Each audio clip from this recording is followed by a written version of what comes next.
Hello. Yes ma'am, मैं आपकी क्या सहायता कर सकती हूँ? अरे हमरे खाता से पैसा नहीं निकलता है। आपका क्या नाम है? अरे हमरा हम खिलावन का अम्मा या बोले थे। अरे आप चाहे जिसकी अम्मा बोल रही हूँ, आप अपना नाम बताइए। अच्छा, हमारा नाम शकुंतला है। Okay, let me check. नहीं नहीं, हमको चेक न चाहिए। अरे मतलब मुझे देखने तो दीजिए, क्या दिक्कत है? हाँ हाँ, देखा देखा। मैम आपका अकाउंट फ्रीज हो गया है। अब ये सब करा, बैठिए।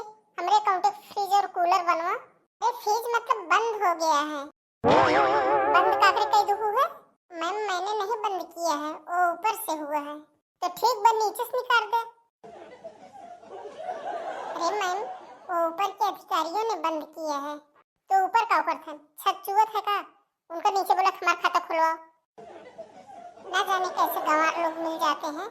हे, ऐसे सुन, गंवार न कहे भला, गंवार तोर माई तोर बाप। ऐ देखा काट दीस भला, ऐसे तो हमें निकारें दी है, चाहे जियत चाहे मरत।